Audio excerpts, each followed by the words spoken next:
que nós estamos falando aqui não é fantasia, sabe?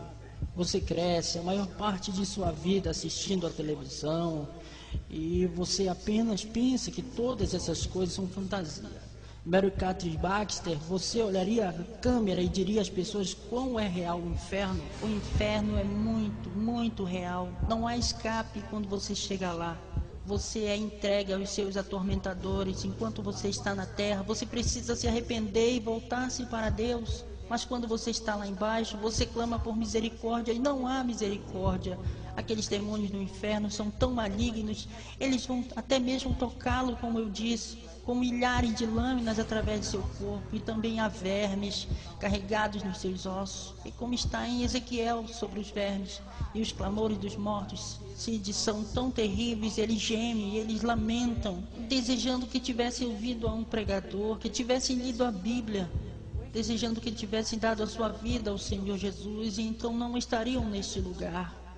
E não há mais esperança, não há mais destino. Então, eles sabem no minuto em que descem por esses portões para baixo, para o inferno, que eles perderam de Deus. Eles se tornaram, como o pregador disse, eles se tornam crentes. Eles acreditam na Bíblia. Diga-me de alguma pessoa real que você ouviu sua história. Ok, havia muito poucos que falavam com Jesus. Eles sempre falavam com Jesus. E havia um homem, ele era realmente alto, o esqueleto era alto e ele tinha uma Bíblia imaginária em sua mão, que pegava fogo. E ele estava pregando a palavra do Senhor no inferno. E os demônios esfaqueavam ele, dizendo para que se calar, que Satanás era o seu Deus ali.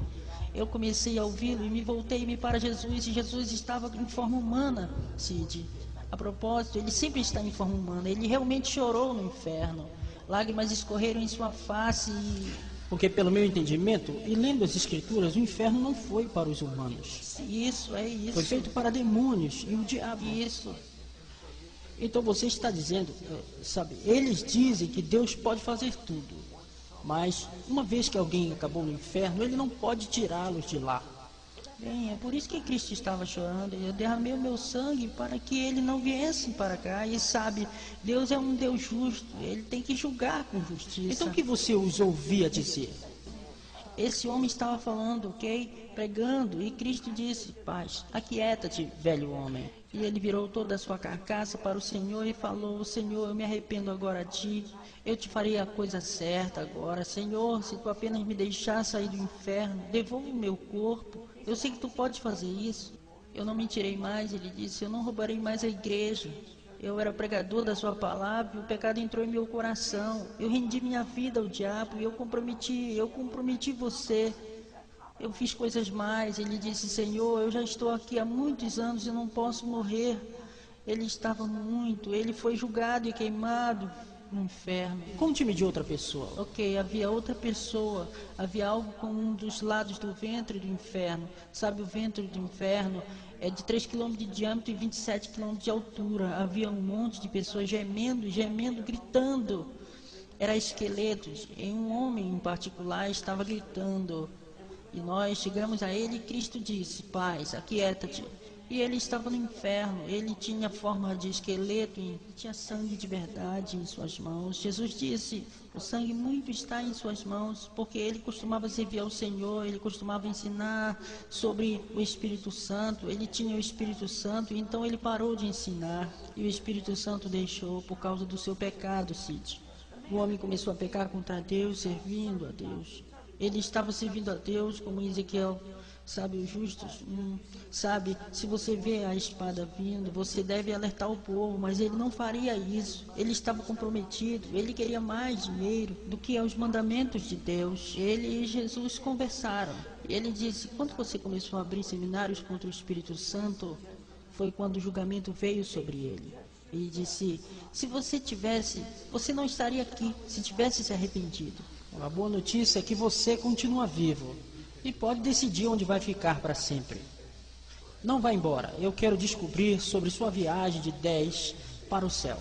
E isso é bom, é do que mais gosto de falar.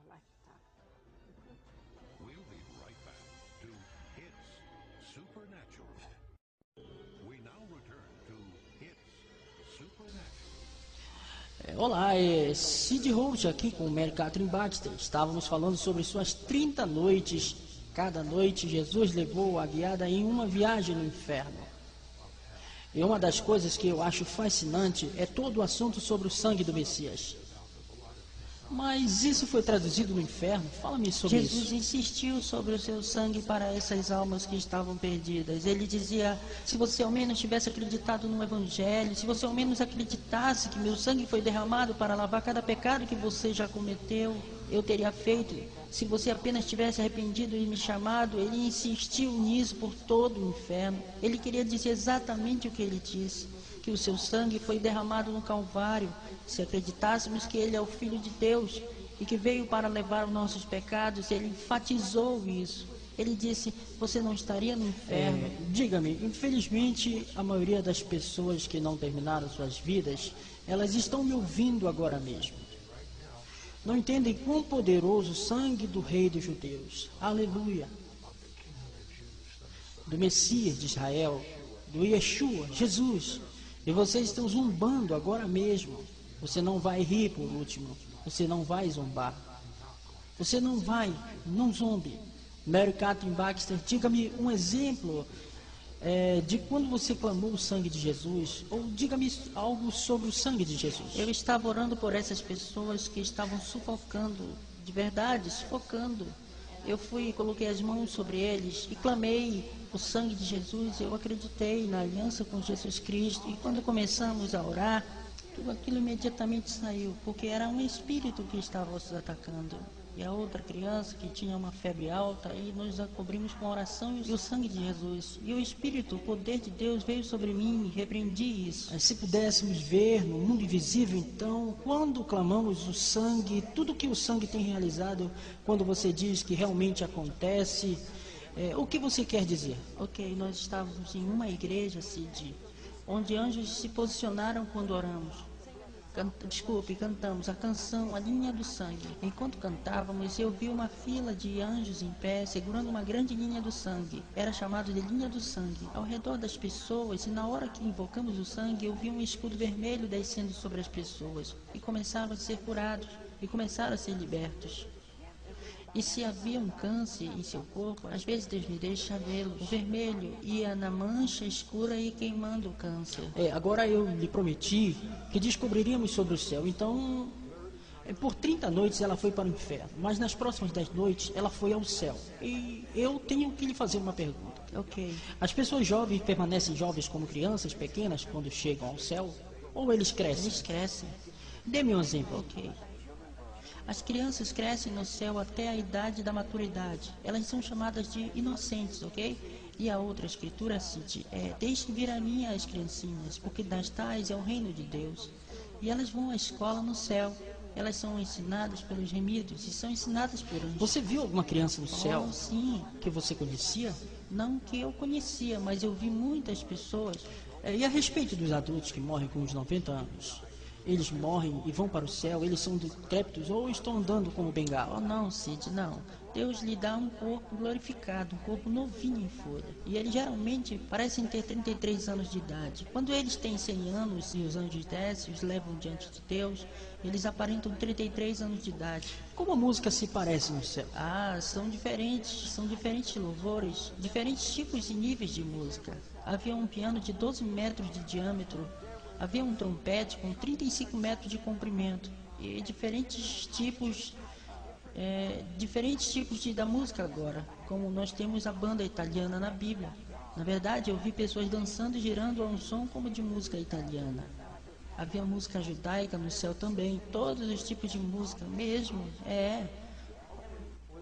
Deixe-me perguntar, ministro, sim? Você viu, vislumbrou, foi para o céu, esses livros nessa sala de ouro? Conte-me sobre isso. Ok, existem arquivos no céu, salas de livros, ok? Primeiro, eu vi vários quartos, mas um quarto em particular, eu gostaria de compartilhar. É onde Deus tem livros que Ele quer trazer e dar às pessoas para escreverem. Ele quer dar a elas a revelação agora. E havia outros livros de profecia, de oração. Bem, isso me lembra alguém que eu entrevistei, que ouviu canções do céu e muitos anos mais tarde ouviu aquelas canções sendo lançadas pela primeira vez na Terra. Sim. E você viu isso com livros do mesmo jeito? Há livros que serão lançados Sim, do e céu? há também óleos de unção para ser liberados. O que isso significa? Há como que frasco de Lá óleo em cima, em uma certa para sala. curas e É milagres. para certos ministros também. Deus enviará anjos para ungir-nos, mas às vezes Você está me dizendo que em algum desses livros estão registros de orações? Explique. sim, e profecias também. E há um grupo de anjos que Deus manda. E ele os chama de o Exército do Norte. Cid, eles são anjos muito, muito grandes. 35 metros de altura, têm asas enormes e um semblante de determinação. E eles têm uma espada ao seu lado, maior do que um homem, com chamas saindo dela.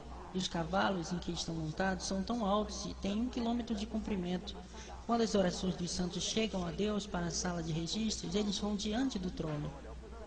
O Senhor abre o livro de orações e fumaça vem de fora, e perfume. E o Senhor fala, e sua voz é como de muitas águas. Ele diz, vão à terra e respondam às suas orações. Vão à terra, respondam aos seus clamores. E quando o livro é aberto, as páginas saem, vão até as mãos dos cavaleiros. E eles galopam até a terra e respondem às nossas orações. Eles guerreiam por nós. Sabe, eu desejaria ter visto o céu enquanto aqui na terra.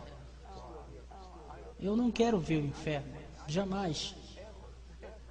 Mas, por outro lado, eu quase sinto, porque eu quero ter a mesma compaixão que você tem. Quando Jesus vê alguém que rejeita, o que você sente? Isso machuca, mas a maioria, eu digo a verdade, Cid, a maioria dos lugares que vou. Todo lugar que vou, eles ouvem a história e eles querem ser salvos, querem Cristo em seu coração. E quando você começa realmente a falar, seus coraçãozinhos se derretem, porque eles realmente não querem ir para esse lugar. Eu raramente encontro alguém que não quer ser salvo, raramente. E quanto a você? O profeta judeu Daniel diz no capítulo 12 do livro de Daniel: aqueles que estão enterrados no pó, alguns ressuscitarão para a vida eterna. Mary Catherine, que o céu, e o céu aqui, eterna, significa que não há chance de revisão. Alguns ressuscitarão para a vida eterna e outros para a condenação eterna. Então, de fato, uma vez que alguém morre, eles não podem mudar de ideia, porque é a palavra de Deus eterna que está lá. Então, algumas pessoas dizem: essa terra bem aqui, isso é um inferno. Não. Se você pensa que está nessa terra, que essa terra é o inferno, comparada ao inferno, essa terra é o céu. Você concorda, Mary Catherine? Concordo. Então escolha, porque você não sabe quando o seu fim chegará. Escolha agora mesmo. Primeiro, vida eterna, ou segundo, condenação eterna. Céu ou inferno. Primeiro, vida com Deus. Segundo, vida separada de Deus, para sempre. A única chance de reversão é agora. Por que eu estou dizendo isso agora? Porque você não sabe o quanto viverá. Escolhe a vida, porque morrereis, ó casa de Israel. Casa de Israel. Creia que Jesus morreu em teu lugar, por teus pecados. Peça a Ele para perdoá-lo. E então faça dele o seu Senhor, dizendo: Jesus, eu o faço meu Senhor. Ou Jesus, me ajude. E Ele o fará.